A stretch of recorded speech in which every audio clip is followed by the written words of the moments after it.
Eric, for the good of the podcast, we need you to be the Jrue Holiday of this show. Okay. See how easy that was?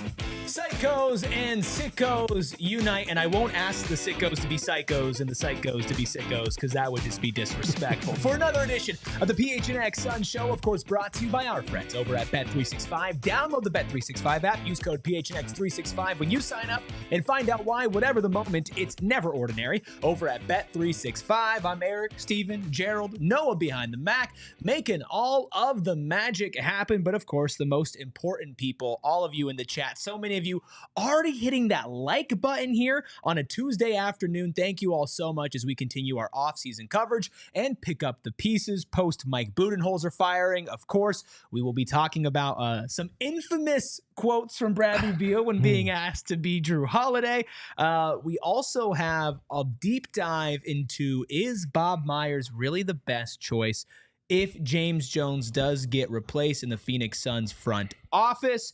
And we'll talk a little play-in basketball at the end. You know, that thing the Suns just were allergic to this year. 2 housekeeping notes before that. I want to start off with a $1.99 super chat from Michael Pierre that was sent in at the buzzer of yesterday's show. Unfortunately, it was half a second too late. Was still on the fingertips when the light went red. Says, can't trade the best player on the team and keeps Beal.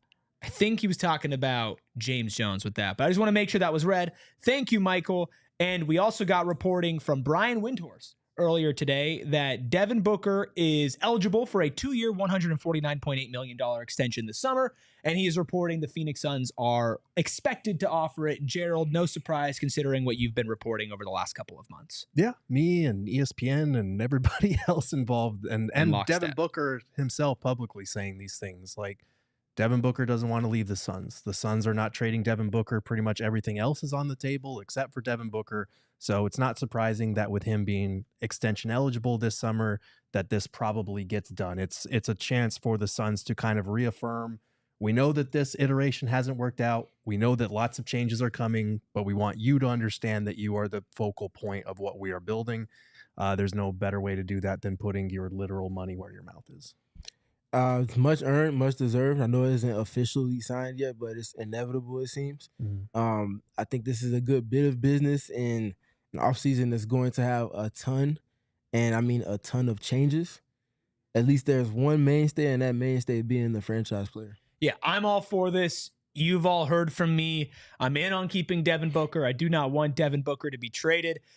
Franchise guy, he is the Phoenix Suns, not just all-time leading scorer, but somebody who's been with this franchise through the mud. And I think that they deserve to still reward him after, yes, a down season, but still a good season statistically. I won't lie and say that he was his best, but I don't expect this to be the norm for him moving forward. Plus, for those of you who do want to trade Devin Booker, even though it's not happening this season, you will get a better return for him the longer he's under contract. If in the next year or two, things do go off the rails and eventually he requests out or the Suns decide to change their mind, having him under contract, then boom, you would be able to get a bigger return. So don't fret if you are on that side of the aisle, even though we are not. Quick question. Go ahead. Is he the most identifiable with the Suns logo in franchise history? So for me, I think it depends on what generation you ask. Yeah. I think him, Steve Nash, I think Al McCoy for people who are local here. Charles Barkley's probably in the mix, but it would be those 3 or 4 guys for sure. I think for my generation of people who were really coming into fandom when Devin Booker, got drafted and the Suns were really bad, I would say yes, but I think a lot of the times that does determine on when you were at your youngest as a real fan. For sure. Yeah. So it's not Gerald Green for you? Listen, I thought you would have said Stephon Marbury. There's a Teletovic. Listen, if we want to get to any conversations today about what we have on the show rundown, we probably should not be bringing up Gerald Green and Mirza Teletovic around me. Don't disrespect Stephon Marbury was brought up too. I wouldn't talk as long. Just dismiss that one entirely. Mr. Random PHX with a $2 super chat. Thank you. No text, so don't worry about that. Just send a regular message and tag me. I'll do my best to find it. You don't need to send another super chat unless you want to. But let's get to what this show is labeled about and something that Steven and I briefly touched on at the very end of last show, but there's so much more to dive into. Both Chris Haynes and Gambo out there reporting about an interaction between Mike Budenholzer and Bradley Beal that has sparked a lot of discussion. Chris Haynes was the first to report that Mike Budenholzer approached Bradley Beal about becoming the Suns' Jrue Holiday, and that Beal didn't like that. And according to Gambo, Beal told Bud, quote, I'm sorry, don't ever disrespect me like that. Don't ever tell me to play like another player. Gerald, was Bradley Beal disrespected by former Suns head coach Mike Budenholzer? It's tough for me to answer because the whole context of this story that Chris Haynes was telling was that it was an example of Bud being a poor communicator, and the way that he conveys message is rubbing players the wrong way. Obviously, he told the one about when he told Book to tone it down in the huddle so that the coach's voice could be heard. He told another one about Yusuf Nurkic and basically calling him a bad teammate, which Nurk took offense to because he takes pride in his screen and in setting good screens for his ball handlers to free them up, which is what a good teammate does. So I would really like a little more context on how Bud presented it, because I do think the presentation in this league where egos run rampant is everything. But it wouldn't surprise me if the way that he conveyed that message was poor. I don't think the actual message itself warranted that type of response from Beal, though. Jrue Holiday is a more valuable NBA player at this point in time than Bradley Beal is in terms of the context of a team winning. Obviously, he's on a better team, so he doesn't have to do as much comparatively to what the Suns needed out of Beal. But asking a guy like Beal to sacrifice to be a little more defensive minded in and of itself is not bad. I think it's a little foolish to expect Bradley Beal, given his skill set, to be able to do that to the extent that Jrue Holiday does. But the base outline, understanding, idea that he was trying to get across was not a bad one. It's the same thing that we saw Vogel asked him to do when he was guarding ball handlers, when he was guarding Zion Williamson, when he was kind of taking on that defensive point of attack like guy role that they needed from him last year. So I really don't care for that type of response. Like, don't disrespect me ever. It didn't feel like disrespect, but again, the way that he brought it up was probably what did it. Yeah, that's one of those things that you wish you could be, like, you could have a version of the audio to assess from, because the presentation is everything, especially if you're an effective communicator. If you have an uncomfortable conversation, trust has to precede everything, but your presentation, the tone, the choice of words in said presentation you're giving to a player have to be on point. And in alignment with the reports that we've heard the last couple of days, that communication was not the best, nor was it the most effective, nor was it just kind of consistent. I can't imagine that conversation went very well. I just have to base it off the context clues that we have that to apply to the situation. And in addition to that, though, if we're looking at it, take what was said, look at what happened on the court, which is what I love to do. Eric, we talked about yesterday, one of my favorite things that I heard about Budenholzer prior to his Suns stint, and what I thought he would be able to copy and paste to the Suns context, was using Jrue Holiday in addition to Chris Middleton with Giannis Antetokounmpo in primary actions. One of their bread and butter plays, using those three in action in clutch time. With the Suns, independent of the first 6 weeks, I asked Eric yesterday, I'll ask you, Gerald, how many times, just off the top of your head, do you feel like they involved Kevin Durant, Devin Booker, and Bradley Beal in a primary action in unison with one another? It's single digits, if that. Like, it's correct. Negative. Correct. Negative times. Correct. Which, to my overarching point, if you're going to speak to one in Bradley Beal to play in semblance to Jrue Holiday, the defense is obvious. It's not going to be sustainable, nor will it be as effective because that's not Bradley Beal's strength. But I could understand if you were trying to replicate some of that offensively, if you were using them in the same ways in which you got success and literally a championship out of that Milwaukee Bucks big three. Mm-hmm. Now, if you're looking at big three for big three and we're speaking to offense solely, which one of those two big threes is going to be more inclined for success on the offensive end?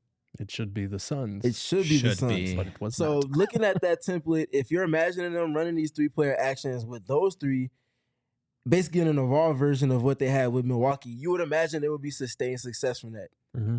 Yeah. The fact that we never saw them get to that portion, whether it was the literal same context or if it evolved and he used it in different methods, we never saw it. So I'm puzzled again. I completely understand being puzzled. A couple of things. One funny thing. Remember when everybody was like, who's asking Yusuf Nurkic to be the KD of this team? Right. Maybe Mike Budenholzer was doing that. But when it comes to Beal specifically, I think both sides are in the wrong, which makes this super fun. Yeah. Because I think if you go to Bradley Beal and you say, hey, you're the third player on this team. You're the third best offensive player on this team, which has never been the situation for you before. However, you decided to come here. This was not you were forced here. You were drafted here. You were already here, and we brought in two outside options to usurp you in that hierarchy of scoring. You decided to come to a team that had the scoring stuff down. You wanted to go from being a 30-point per game scorer on a bad team to the third best player on a championship level team.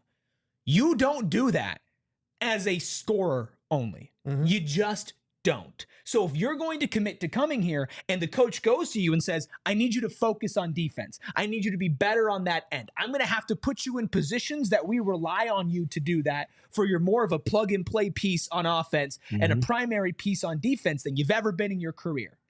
I don't think taking that and saying that's disrespectful because you're asking me to change is the right response, considering you asked to be here and in a situation where you'd have to mold yourself to your surroundings. Mm-hmm. That being said, straight up sitting down with a player who is a multi-millionaire, who is, in his era, one of the better scorers when it came to just being an empty stats guy on a bad team.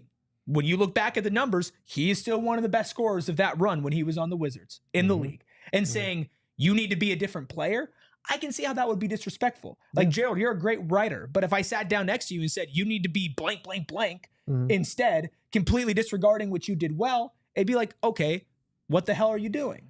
Right. But if there's context in these things and you chose to go to a place that doesn't need your writing skills as much, and they're like, hey, we're only a video platform, right? And you chose to come here. It's like, okay, well then, that's on you. Obviously that's not what happened, but you get what I'm saying, where there is nuance where the situation could have been handled respectfully and both sides probably did the worst possible response to what was brought up. Yeah, this story is emblematic of Mike Budenholzer's biggest failings as a coach, because if you remember, one of the big selling points when they hired him, aside from shooting more threes, was that he was going to hold everybody accountable. He was going to hold the stars accountable. He was going to get them to fall in line. They were going to buy into a system, yada, yada, yada.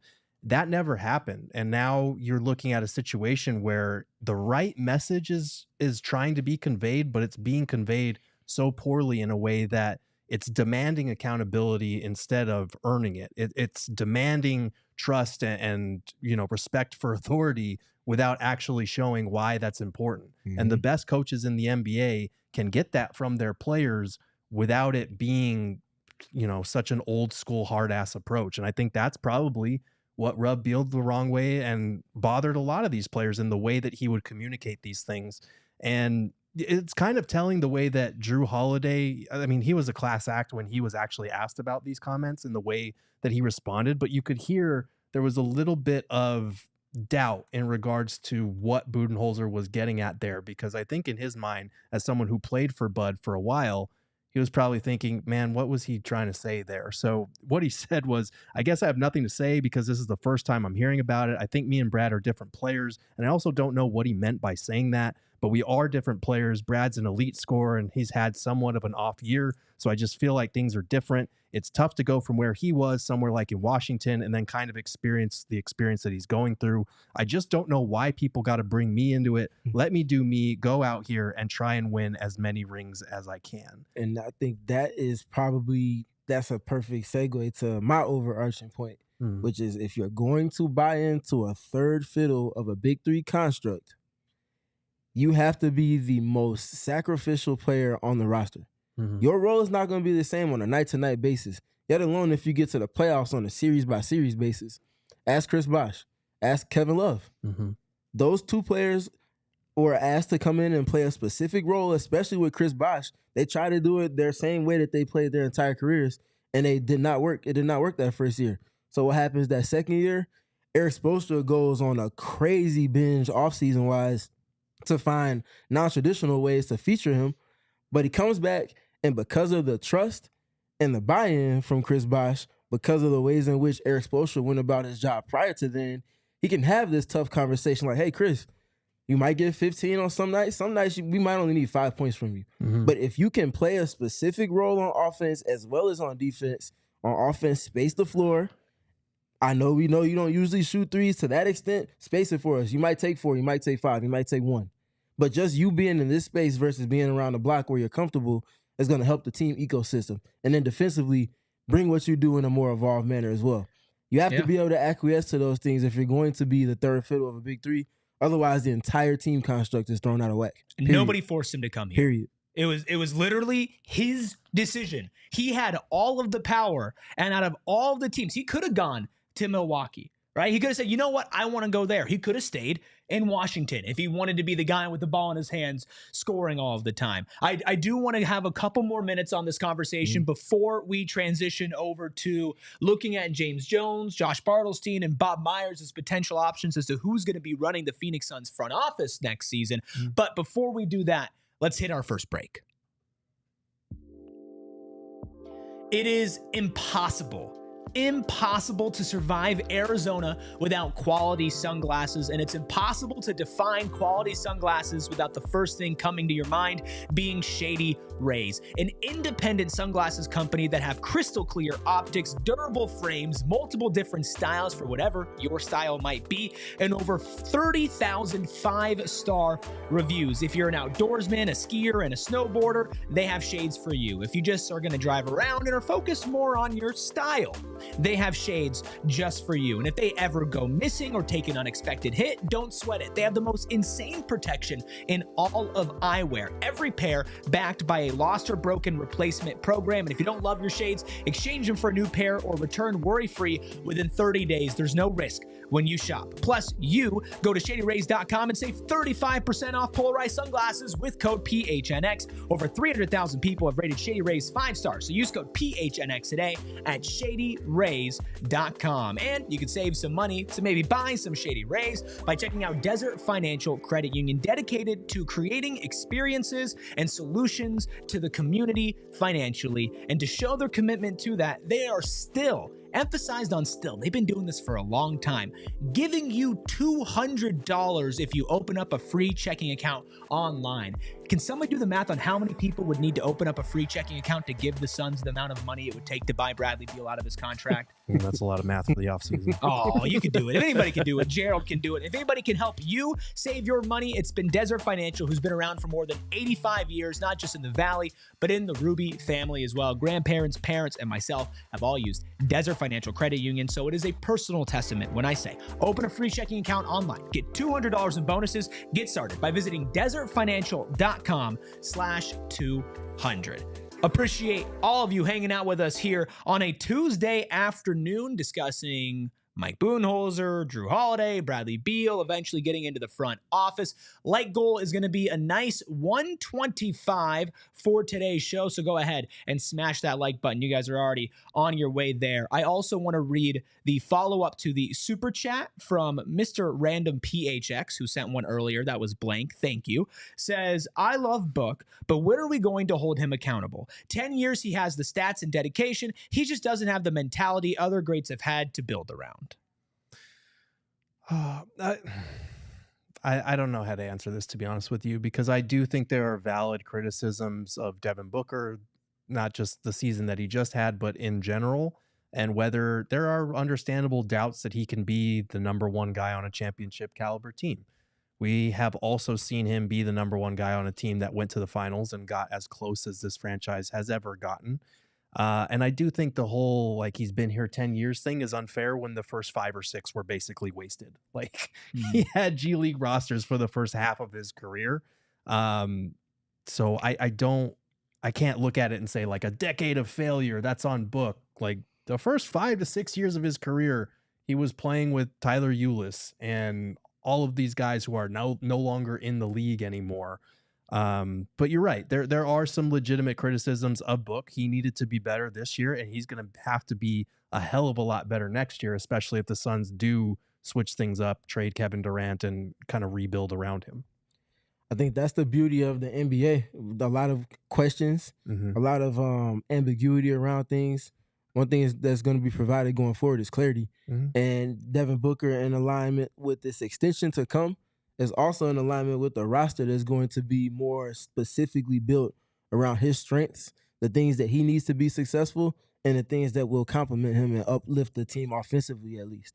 So the verdict is out. It remains to be seen, but that speaks to the spotlight that I mentioned yesterday that is going to be specific to him come next season. He's going to have a lot of these questions that people are asking, he's going to have to answer to with his play more than anything else. Yeah, Michael Evans in the chat, and we're going to get more into this probably in a full episode at another time, says he's a great player, but he's not an elite number 1, period.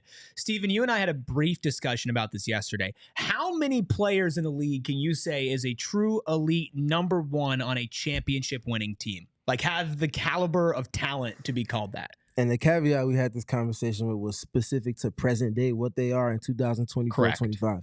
And I think I said 3. We agreed on less 3. than 5. Yeah. So I agree. Devin Booker is not in that caliber with a Giannis, with a Jokic, with a guy like Luka. Even though Luka hasn't done it yet, I think we can agree individually the talent level is there.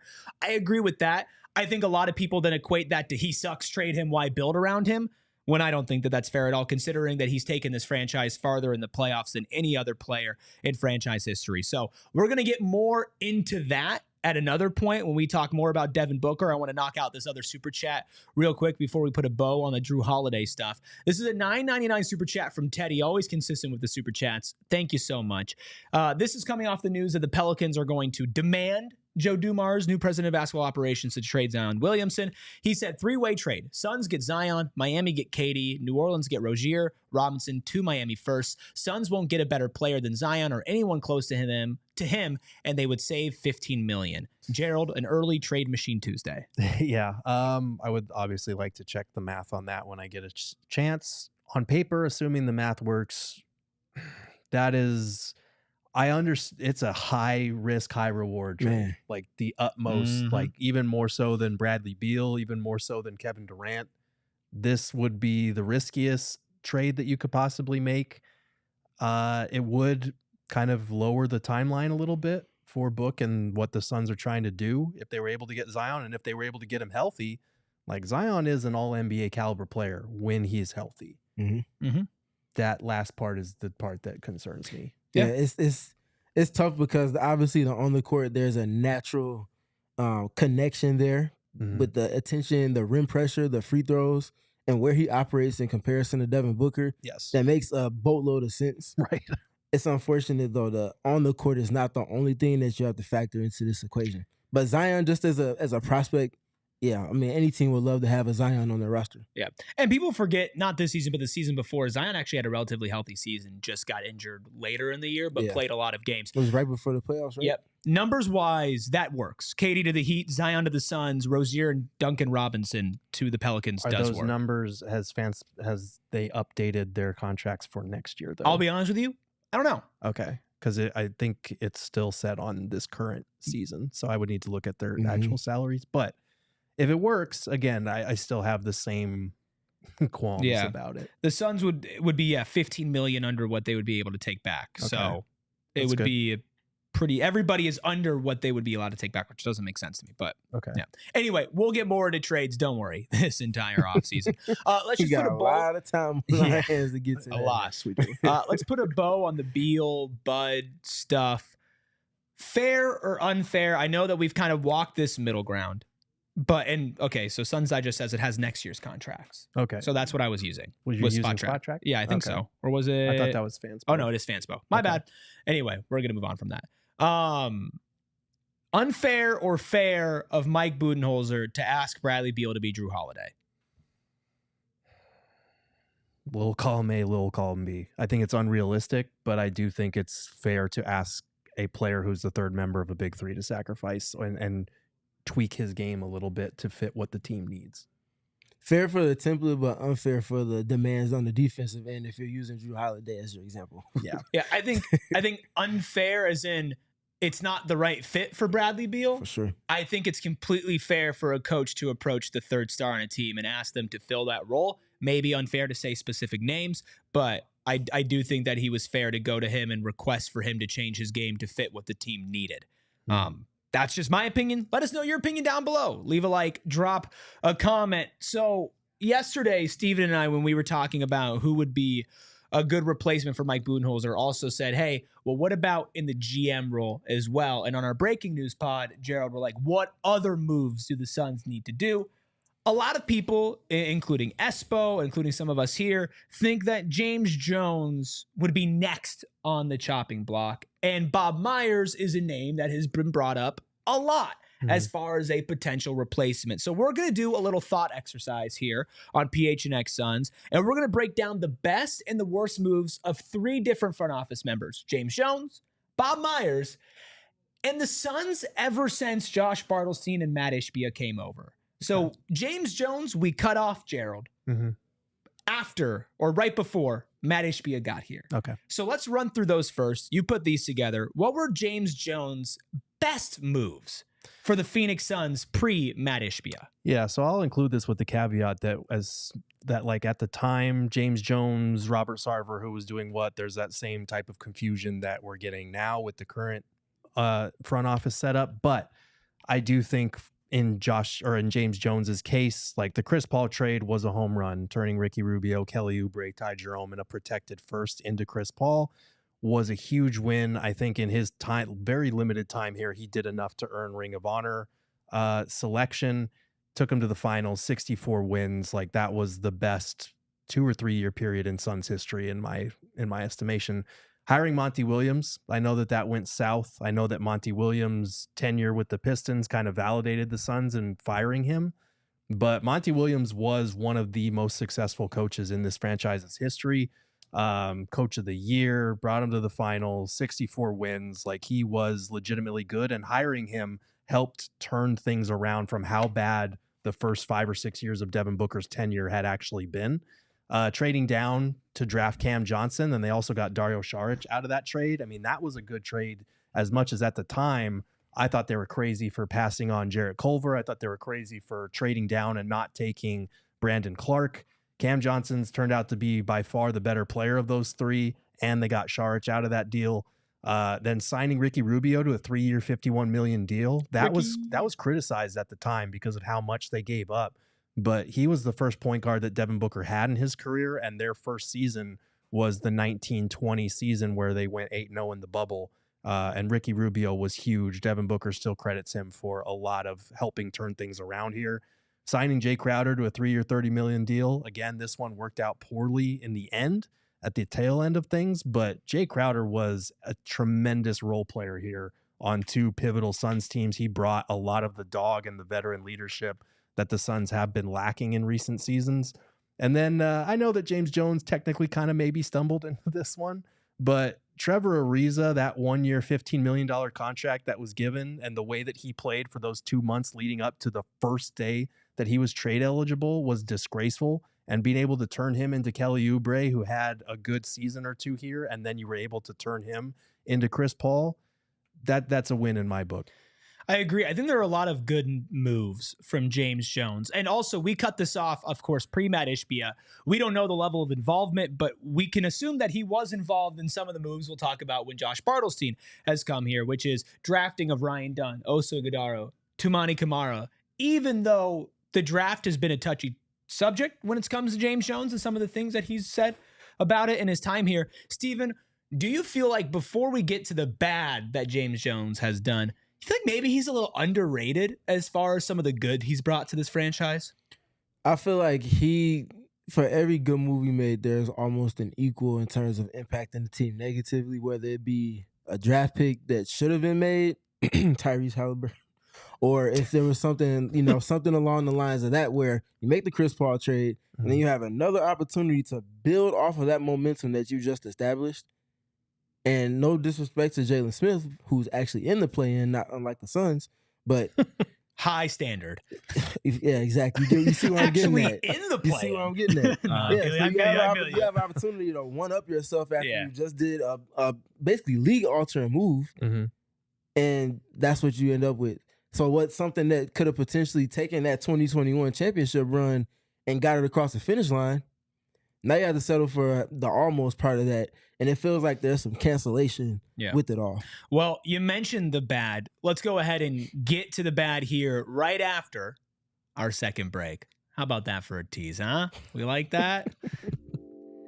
No. Yeah, well, I don't care if you like it, Gerald, because I'm going home and I'm forgetting all about you because I'm taking Pure Edibles. Not only do we love promoting in-state companies like Pure Edibles, who was founded in Arizona and is available in 130 dispensaries statewide, but they also have a fantastic product, not just because of taste, but also because of effects as well. They have a blend of unique cannabinoids such as CBN, CBG, CBD, and of course, marijuana-derived THC, and they're designed to be ripped or bit in half, making them easily shareable or easy to dial in your exact dose. And if you are new to edibles, which I would recommend, Kix is a good edibles for those of you who have not yet dabbled your toes in there. Start very small. Very small. And then work your way up. Yeah, well, I'm just saying, you can maybe jump the gun a little bit because they taste good. But the best part is the effects are going to be labeled on the tin. So whether you want to be sleepy, uplifted, balanced, relaxed, whatever it is, Pure Edibles has you covered. Go find yourself some of the Pure Edibles products from one of the over 130 dispensaries across Arizona. And if you are looking to buy a house literally ever in your life, if you ever want to own real estate, write down this number right now: 480-776-5231. Of course, you know this by now. It's the number for Carol Royce and the Carol Royce team. The best part is, if you don't feel like you're ready to purchase a house right now, or you don't have a game plan to get out there and own some real estate, Carol will still sit down with you. She'll talk with you about the market. She'll talk with you about how much money you need to save, what the first-time home buyers loan program is, and how you can take advantage of that. Because nobody understands this state and the real estate market here better than Carol Royce. And nobody's actually genuine and authentic like her as well. She's not going to sit down and try to make a quick buck. You can go in, have a conversation with her, and not come back for another couple of years when you have your money together or when the market has changed. She's still going to greet you the same and talk to you the same. If you're ready to find your dream home, take the next step. Call Carol Royce at 480-776-5231 or visit Carol online at carolroyceteam.com. Tell them PHNX sent you. That's carolroyceteam.com. Terms and conditions apply. Once again, thank you all so much for being here. Like goal 125. Gerald, we went through the good. It's only fair we also look at the bad for James Jones pre-ownership change. Sure. So if we're looking at the bad moves, I mean, drafting Jalen Smith over the likes of Tyrese Halliburton, Devin Vassell, Tyrese Maxey, Desmond Bane, that was a huge misfire. And I think you could make the case if they had drafted like a Halliburton or a Maxey to learn under Chris Paul, not only would they have probably won that final series, but they would be set up for life with a backcourt mate for Devin Booker. So that one really hurts. He was feeling himself a little too much after that Cam Johnson pick the year before. Not giving DeAndre Ayton a max extension in 2021. I know how poorly that worked out. And I argued at the time that in a vacuum, DA is not a max contract player. But by not giving him that contract coming off the finals run where he did all the dirty work that you needed him to do, where he was your defensive anchor, where you reached the finals, it sent the wrong message to him that he needed to do more. And again, a lot of these moves, because someone's saying that was on Sarver, a lot of these moves, we're going to have a hard time differentiating who did what in that. Because like the Chris Paul trade, Chris Paul wanted to come here. So like how much credit does James Jones get for working that out? The Sarver or the DA max extension, Sarver didn't want to give it to him. Okay, but like he's the GM, so how are we going to differentiate this here? Including DeAnthony Melton in the Josh Jackson trade, that one hurt a lot actually. I think he would have been a great developmental piece, and it would have taken some time. But the defense that he provided and his progress as a 3-point shooter would have been a good backcourt fit. trading the number 29 pick in 2021 for Landry Shamet and then immediately signing Landry Shamet to a 4-year extension before he had ever played a minute. The $43 million is not, it really wasn't that much money, and it was valuable later on down the line as kind of a trade piece. But like, that was a lot. That was too much for Landry Shamet considering what he gave you. And then dumping TJ Warren and the number 32 pick in the 2019 draft for cash considerations. That move technically did free up the cap space so that they could sign Ricky Rubio, but to have to attach a borderline first-round pick just to dump TJ Warren for there and not get anything in return was kind of crazy. And it looked worse when Warren went to the bubble not long after that and was like a borderline MVP candidate for a stretch there. So thoughts? Well, I have a question, I guess, to bounce back at you, Gerald. Sure. Do you think the bad outweighs the good in the pre-Ishbia James Jones era? And I know, like you said, we don't know exactly how much blame or credit to give to him. Yes. But understanding that he's still the one who's been in the position as the GM and then, you know, president of basketball operations, what outweighs what? I think the drafting was overall questionable because even getting Cam Johnson there and he was the better player, I feel like you could have gotten more value out of that if you were trading down. Cam Johnson wasn't going to be picked until around the 20s and you took him at number 11. You could have added more assets by trading down. Obviously, the Jalen Smith pick was a miss. But overall, like outside of the drafting, James Jones put together a winner. He did put together a finals caliber team. And like I've been saying, we're never going to know how much credit or blame goes to James Jones based on how much Sarver was meddling at the time. You know, how much was him? I saw someone earlier say that, well, he passed on Luka Doncic. He wasn't even assistant GM at that point in time. He was like player personnel or something at that point in time. So again, I don't know how much stock or credit to put in these things, but I think overall, if we're going to credit and blame James Jones for this stuff that happened during his tenure before Ishbia, it's more positive than negative in terms of assembling a winner and a finals caliber team. I think the results do speak for themselves. I would say the good outweighs the bad, but I also think, like you said, Steven, it sucks that the good has usually been paired with a lot of the bad, i.e. the good of Ricky Rubio came with dumping TJ Warren and the 32nd pick for cash, right? You kind of get to this point where you're like, all right, we've given you a good long run, and now he's been here for a couple years, obviously, beyond getting Matt Ishbia now, about a year and a half now for James Jones. So we're going to go through what's happened in the front office. We're going to say it under Josh Bartelstein because of, we'll remind you of some of the reporting that I believe it was Sean Hyken out at The Athletic brought up the other day, saying that James Jones has been with the Suns since 2017 and he's held the lead role in the front office since 2019. Through league and team sources say Ishbia and CEO Josh Bartelstein assumed far more prominent roles in trade negotiations and team operations this season. It remains unclear if Bartelstein's role will change. So understanding that James Jones still has some fingerprints on the good and the bad that we're going to be going through, Steven, we also compiled the best and the worst moves in the post-Ishbia era, and we put it under Josh Bartelstein's name. Let's start with the best. Yes. So, well, pump fake like Carmelo. First, we're going to start with the Royce O'Neal trade. I think that came at a perfect time where the team needed someone that brought the things that he is capable of. And for that, the rest of that season when they got him, he was able to bring those things in an effective and efficient manner. Also go with shortly thereafter, drafting Toumani Camara. Now, obviously, we know what came shortly thereafter, a couple months, but he did draft Toumani Camara, and that speaks to Gerald's point, talent evaluation and being able to see something in a player. And obviously checking off a box for the team defensively, which also leads to the both of the draft picks from this past draft. And Ryan Dunn and Oso Ighodaro, both of those two speak for themselves. We've lamented their successes and how important they've been for the team this season.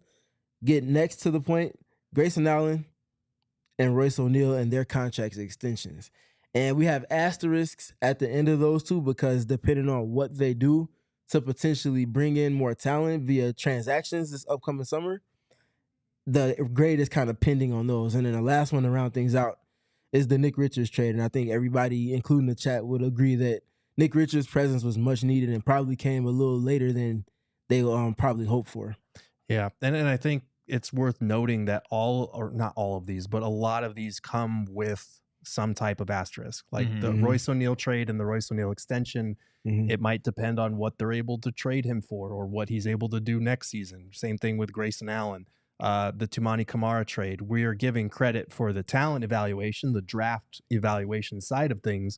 But then once we get to the next section, obviously dumping him immediately that same summer hurts. And even the Nick Richards trade, like I think they needed a center. They absolutely needed one. We talked about that at length for weeks on end.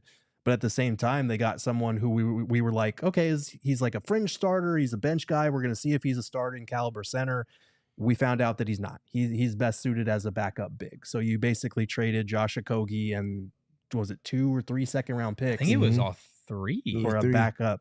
Big. 3. I think it was a net of 2 because I think they got one back. It was like Denver's protected second-round pick. Right. Yeah. So I think that when you look at all of those, the fact that I don't know which one of those you could say is the most downright positive outright besides drafting Dunn and Iguodaro. And obviously we didn't get to see the most out of that because of what we will put down in one of the bad moves, which is the coach that he hired. But to me, there's far more bad from what the Suns have done since Bartelstein has come here than there is good. So Steven, let's run through those.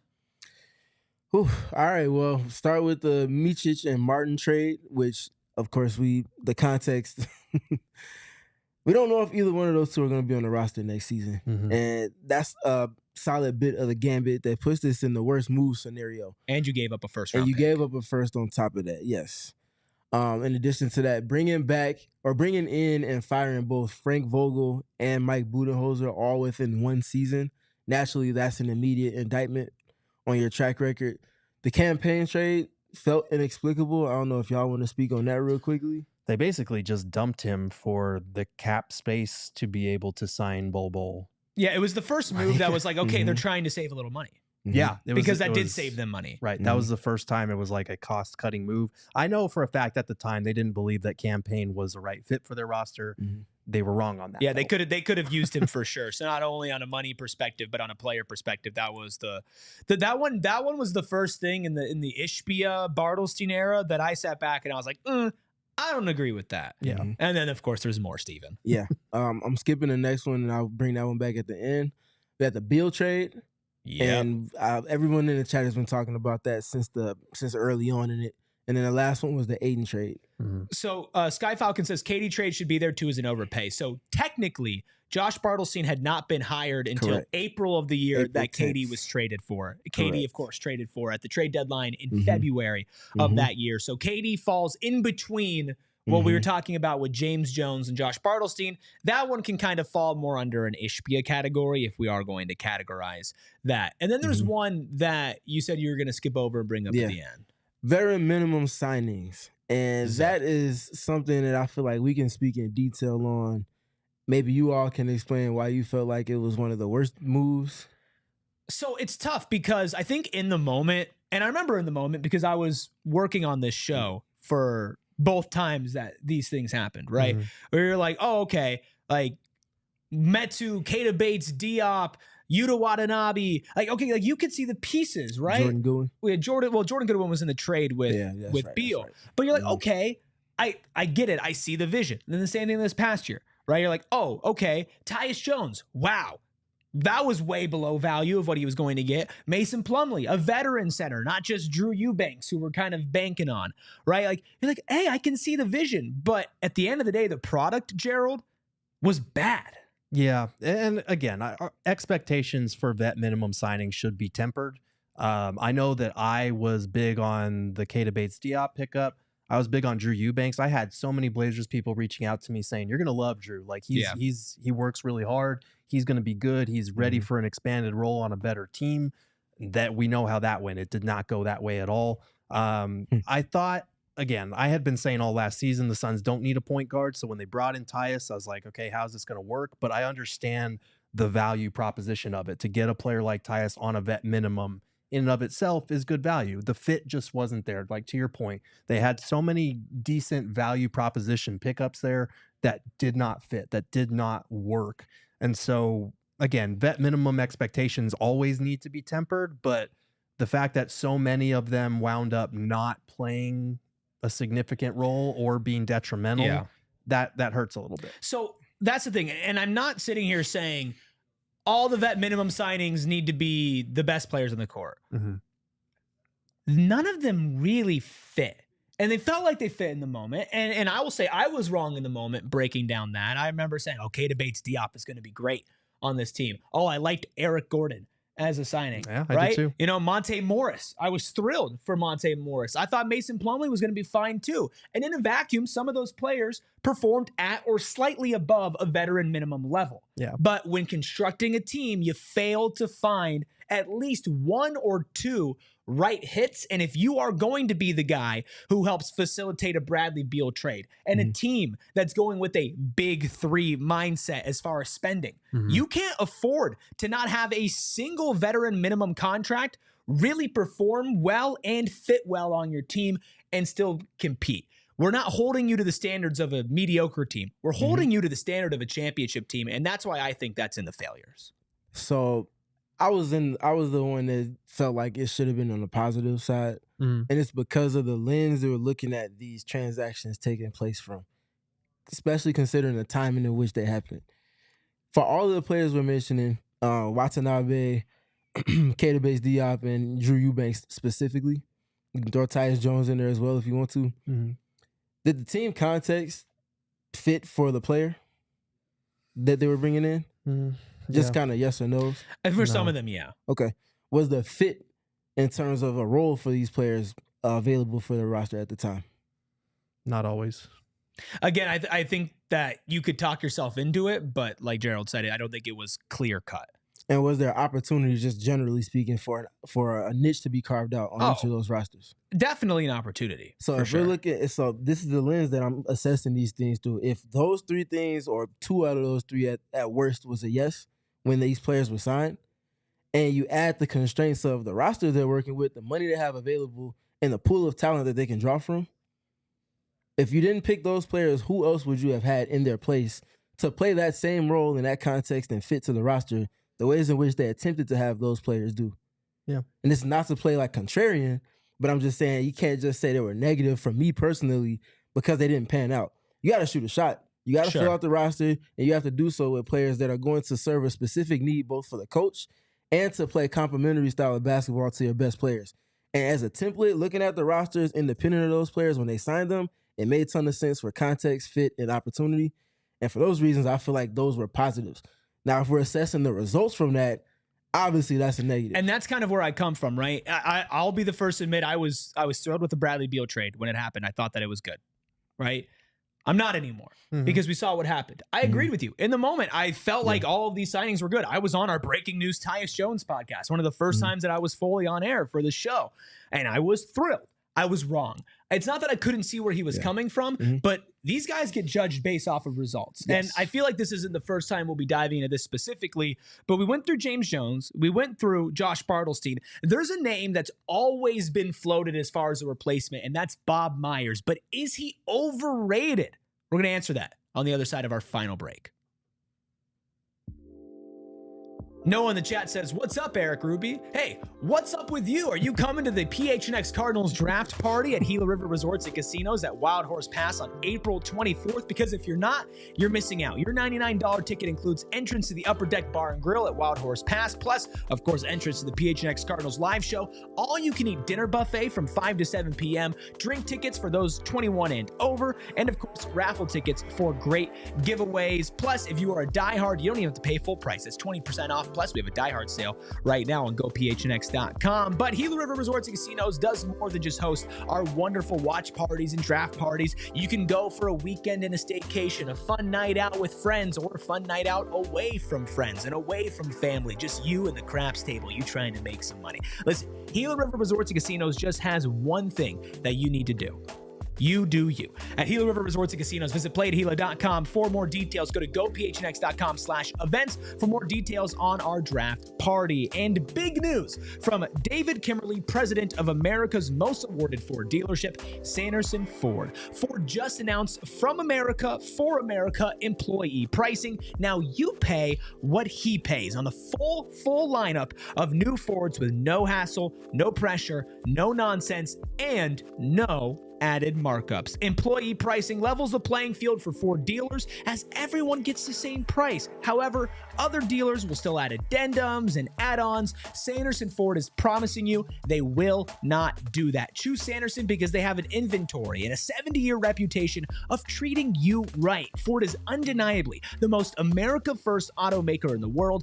80% of vehicles Ford sells are assembled in factories located in America, and they will be less affected by tariffs. Now is the best time to buy a new Ford with From America, for America. Employee pricing excludes the 2025 Expedition, 2025 Super Duty, Raptors, Mustang, and Bronco specialty vehicles. I mentioned we have a Die Hard sale going on right now. Shout out to Matthew, aka Go To Tech Reviews, our newest Die Hard, who joined in late last night. We were talking a little hoops, little late night Discord action, and right now, because the NFL draft is approaching and the NBA offseason is upon us, we have a $36 discount. But Gerald, not just the Die Hard Discord that you get access to, not only do you get a free t-shirt and discount on all events, you get access to all of your articles. What have been some of the recent articles that have been locked for diehards only? Yeah, so today's article, for example, we're going into 10 potential replacement candidates for Mike Budenholzer, wrote about them at length, gave a lot of names that won't be happening, gave a couple honorable mentions. That is all for diehards only.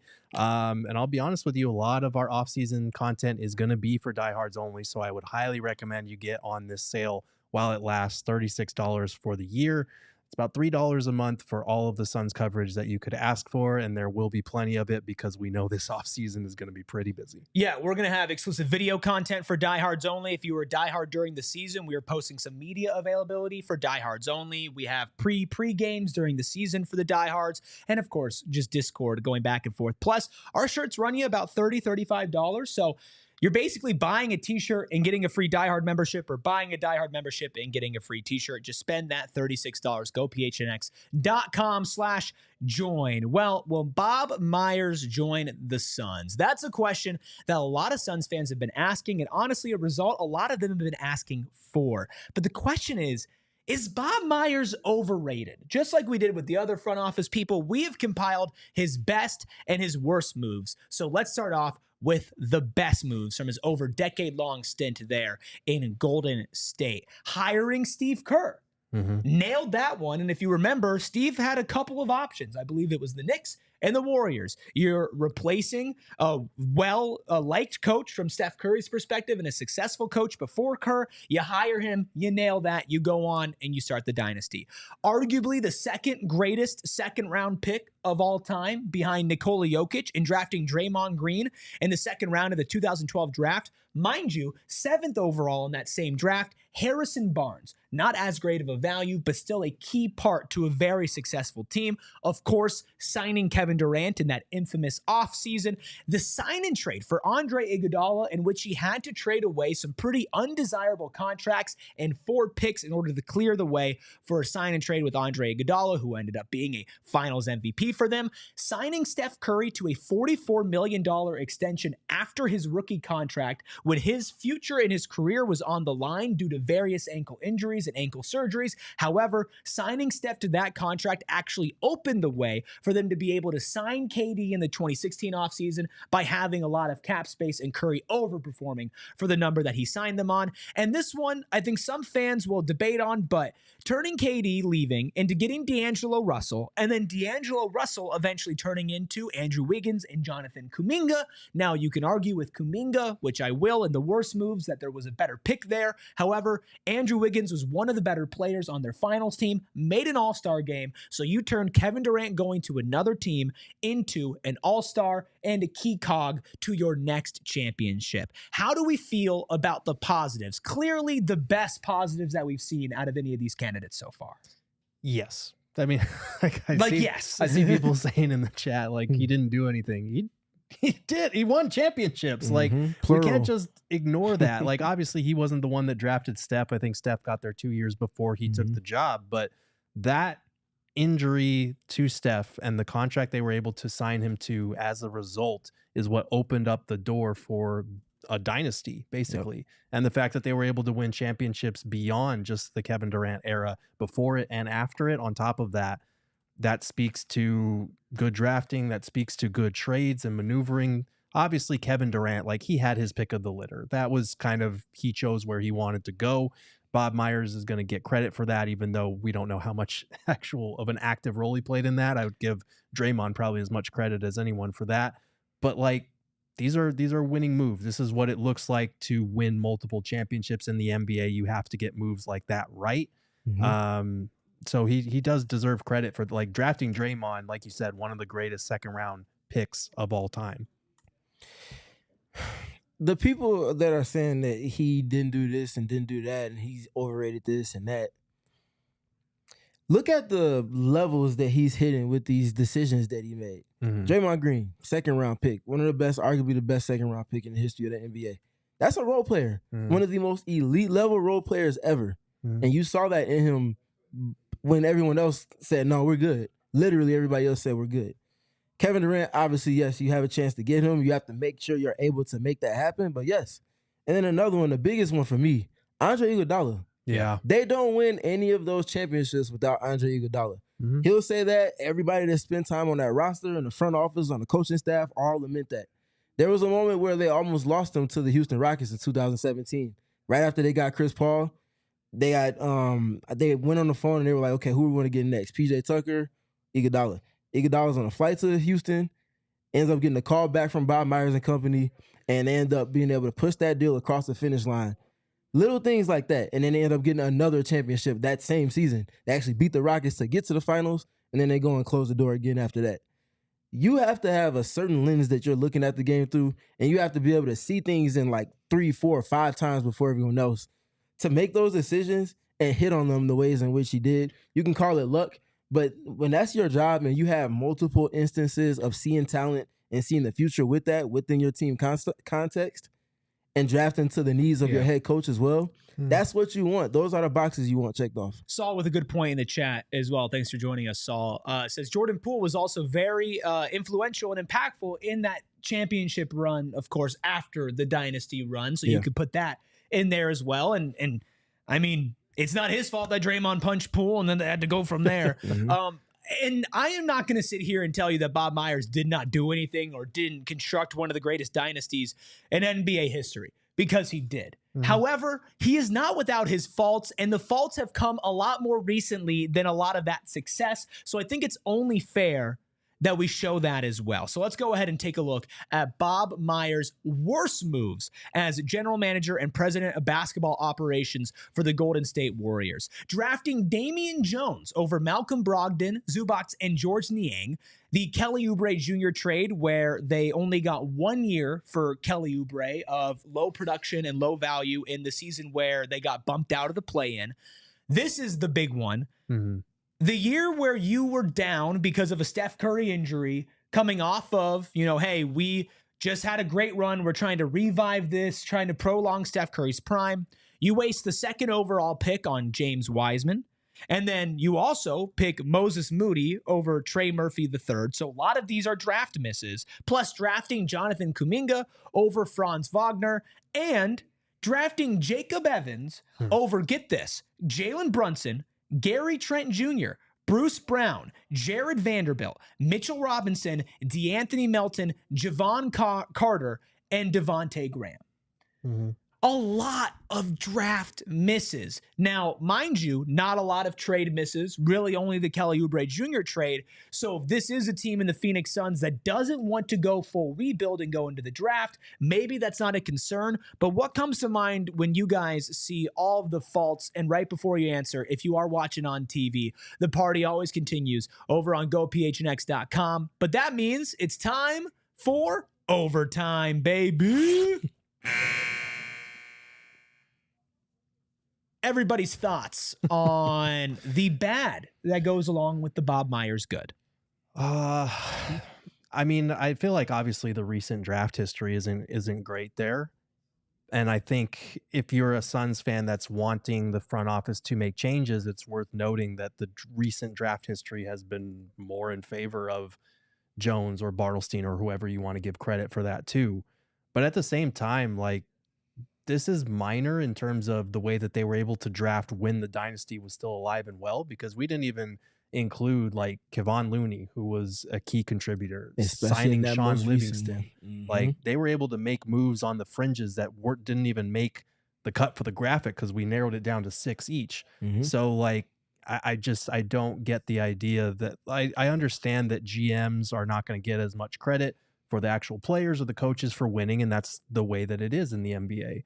But at the same time, when you win 4 different championships, 1 as your current iteration, 2 with KD, and then another in a totally different context, like that matters. I would love for the Suns GM to be overrated if that's what overrated looks like. Sure. Yeah, for me, it's the foresight. The foresight outweighs the misses that we're assessing right now, especially when those hits result in championships in 3 different roster constructs, almost 3 different eras of NBA basketball in a sense too, to Jero's point. So for me, yes, they're noteworthy, but noteworthy to an extent. They're not indictments on his successes. Yeah. Ted says, give Meyers a pass on the Wiseman pick. That was the pandemic draft, which I understand that. And well, it was hard to evaluate with not a full college season. And then AJ in the chat, I think also brings up a good point. It's not really the fact that they drafted Moody and Kuminga. It was that they couldn't find a trade partner for those picks to pair with Steph as a win now prospect. Right?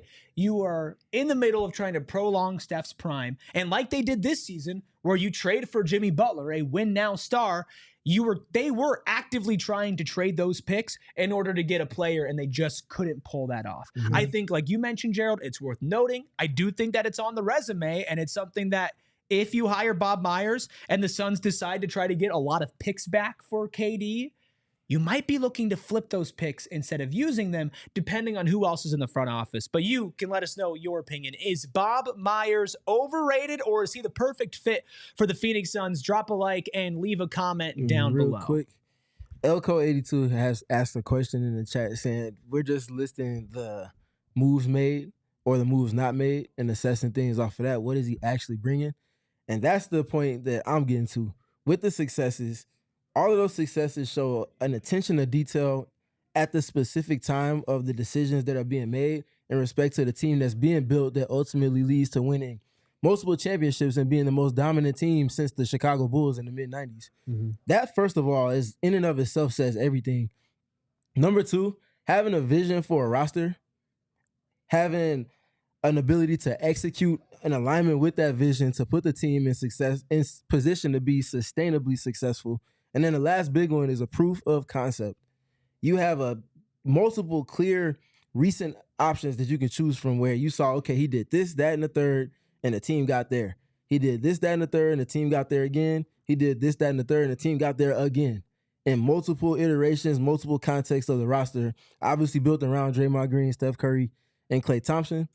But to be able to get it done that many times in multiple iterations, spanning a decade essentially, that's as recent as it gets in terms of seeing someone that's shown to be able to do something and being able to go about executing that multiple ways. Any final thoughts on Bob Myers? No. He summed it up pretty well, honestly. Well, good stuff. Maybe that just changed your mind. Let us know down in the comments below. Leave a like and make sure you continue to tune into PHNX Suns. Let's get to a couple super chats here. Then we'll do some rapid fire play-in predictions. Brian with 20 pesos says, Bud was out of line, so disrespectful. ... to Hall of Famer Jrue Holiday. Damn. That's tough. We got another $5 from Maria. Thank you, Maria. If James Jones is on the chopping block, Josh better be out the door with him. I don't think one is blameless in this mess. I totally agree that I think a lot of the lines between what Matt does, what Josh does, and what James does have been blurred. And I'll be 100% honest, I don't think we're ever going to get full clarity on who has done what to get the Suns to this point. Woo. Yay. We got a $9.99 super chat from are we going to the one above it? Yeah, you need to do Psycho. Yeah. Psycho Blue. Yeah, $9.99 from Psycho, one of the most consistent. We appreciate you.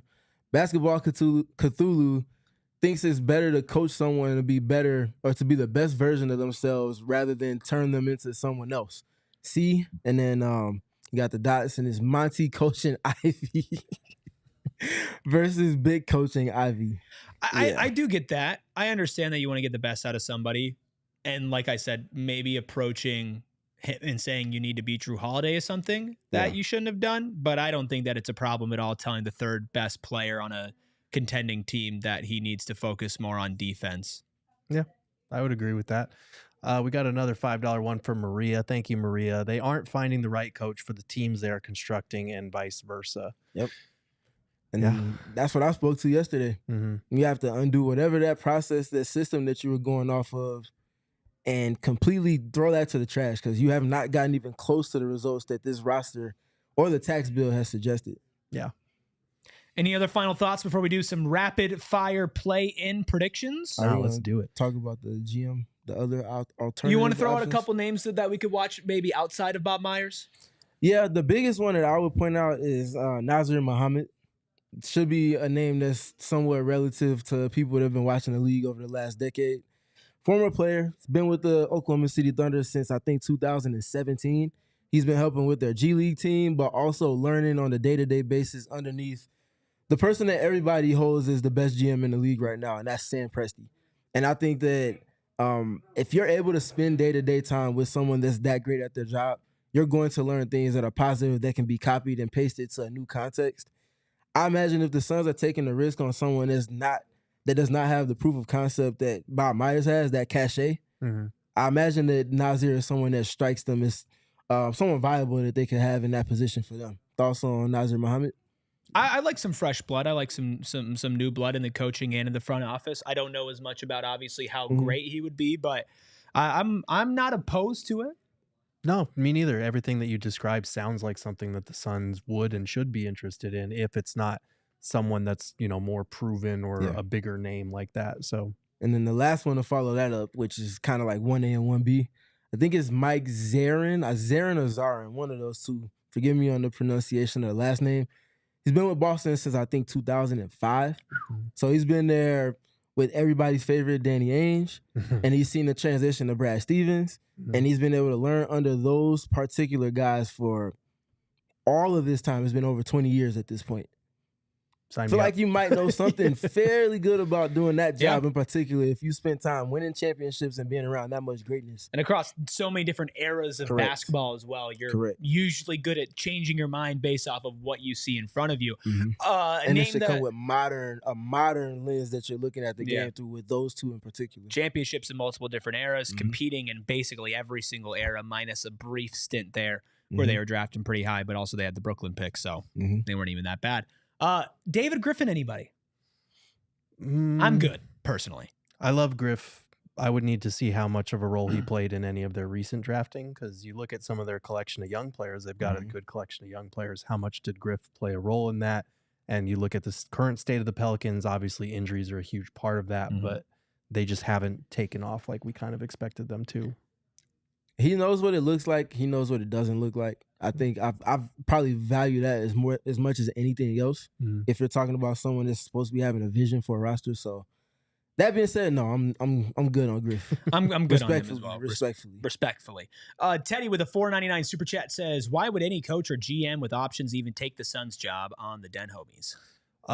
It's a good question. I think honestly for the coaching side of it, I am not as concerned. There's only 30 of these jobs in the world.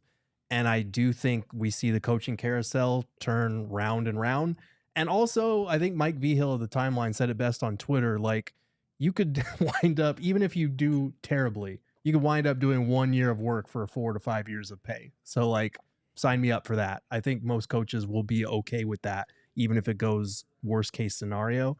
And then there's a bunch of young assistant coaches in the league who are hungry, who, if they get their first opportunity, they are going to take it no matter what the context looks like. For me, the GM is the harder sell because your first job coming in here, potentially trading Kevin Durant, getting out of Bradley Beal, finding a way to make Devin Booker happy with a competitive enough team, trying to add draft assets again, and also trying to turn role players into pieces that fit. Like, that is a really tough sell. Most of these coaches are dogs. Yeah. And they see a challenge, a deemed challenge, not as that, but as an opportunity.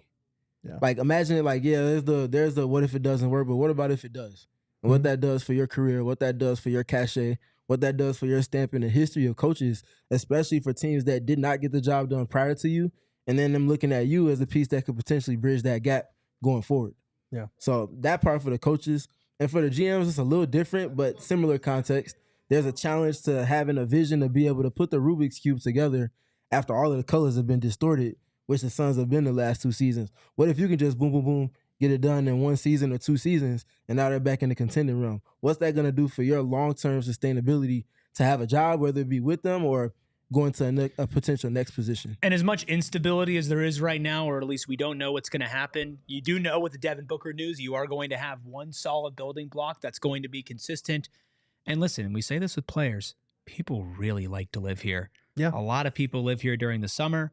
And I think that, the I can fix them mentality that a lot of people have, I think that if you come in here and you turn some of these things around and you get this team back to being fun and competitive, you've bought yourself a lot of goodwill in both of those positions. Especially for millions of dollars. Yes. I mean, yeah, you're going to get paid handsomely. And if you're on the fence about it, Matt Ishbia will be like, fine, here's another $5 million. Jeez, take it. Please negotiate my contract, Matt Ishbia. I can take another $5 million. Another? Yeah, we'll have a conversation. Yeah, you afterwards. and Desert Financial. We got to talk. Listen, financial solutions that just make life better, baby. Life is better with basketball. Phoenix Suns basketball is over, but NBA basketball is still alive and well. This is really where things start to get fun. Playing 2 of them tonight. I know you're licking your chops. About to get fun. Okay.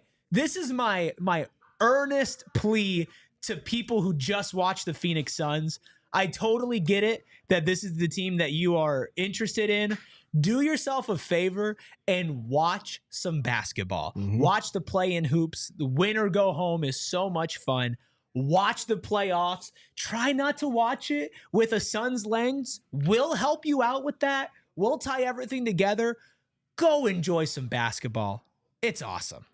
Yep. That's all. I just want to say, if you're checked out of basketball because of this team, I wouldn't do it. Leo with a $4.99 super chat says, what's your guys' thoughts on Stephen A's comments about Matt? I'm going to record a short on that right after we're done here, but in short, dumb. Yeah. Maybe we'll touch on that more tomorrow. But honestly, I'm at the point where with that dude, like, we are better off just ignoring him and pretending he doesn't exist, because their whole model thrives off of interacting with what he says. So for me personally, I don't care anymore. You want to answer Elko, who asked if we're going to start talking about the Merc? These 2 won't, but we can and we will. But yeah, I will with my lovely co-host Erica Day. We have actually a podcast tomorrow at 11 a.m. on this very channel. So all you got to do is click on the channel underneath the title of this episode, and you can kind of wait for the ringer on that, and we'll be up at 11 a.m. tomorrow talking Mercury a little over a week and a half before training camp gets going the Sunday after next. So we got a lot of things to talk about on that side. It's going to be a fun season over there. So check us out. Tap in. If you are not invested in women's basketball yet, it's not a better time to do it than now. Why not do it with Erica and myself here with PHNX? And why not do it with this Mercury team? Facts. They're going to be extremely fun. A lot of dogs on this roster. Yeah. And again, if you're also the type of person who just watches the Suns, get away from bad basketball. Go watch some good basketball. Go watch some Mercury hoops. And of course, listen to Steven and Erica break it down. All right. Let's get some rapid fire predictions. Let's start with tonight's play-in games. We'll go with the first game starting here in just about 15 minutes. Well, probably like 35 minutes realistically. Scheduled to start in 15 minutes. Atlanta, Orlando. Magic. Atlanta. Oh, wow. Trae Young is figuring it out. Zachary Ricochet getting it done. Quinn Snyder has the pulse of his roster. Dyson Daniels is going to be flying all over the place. Should be the defensive player of the year. I'll go ahead and say that now. And Orlando has things to figure out, man. And if we're talking about teams that are potentially going to be trade partners with the Suns, they fizzle out in the play-in, yet alone not even actually making it to a viable point in the first round. How much does that shift their vision on Bradley Beal potentially or Grayson Allen within their context? Orlando at home, by the way. This is the 7 and 8 matchup, so the loser will still get a chance to get the 8th seed against a game from the Eastern Conference we'll talk about tomorrow. Give me Atlanta as well. Trae Young in win or go home games. Yeah, it's different. And I understand. I understand Orlando has good defense and good defensive guards. Yeah. But these types of games, when you don't have a lot of offense that you can rely on, that's going to be tough. Somebody is really, really fired up back there, just screaming in our office. They don't have Jalen Suggs. Yeah, you don't have Jalen Suggs at the point of attack with Trae Young and the millions of pick and rolls and context he's playing in there. That can get arduous for you over the course of 48 minutes, especially in a win or go home scenario. Okay, so we got 2 for Atlanta, 1 for Orlando. Other game tonight. Memphis, Golden State, 7-8 matchup in the West, both 48 and 34, but two teams on opposite trajectories post-trade deadline. Where are you going, Gerald? I'd be shocked if it's not the Warriors, honestly. Yeah. Grizzlies have not been playing well. Golden State at home as well, Steven. You agree? Mm-hmm. Yeah, I have the Warriors, but I do think that the asterisk I'll put is Ja Morant. Mm-hmm. If he's getting paint touch after paint touch because Golden State has not had good point of attack defense in particular all season long, that can make this a long game because Desmond Bain spraying threes, Jaren Jackson Jr. spraying threes. That's something to worry about, but I do have the Warriors winning that game. All right, so that was tonight's playing game. Tune in for that. The losers of those games will play the winners of tomorrow's games, and we will be breaking that down for you. Guess what? Tomorrow, when we are back for a 3 p.m. show, of course, Gerald, on Thursday, there are exit interviews for the Phoenix Suns, so we'll be covering that, but a little different this year.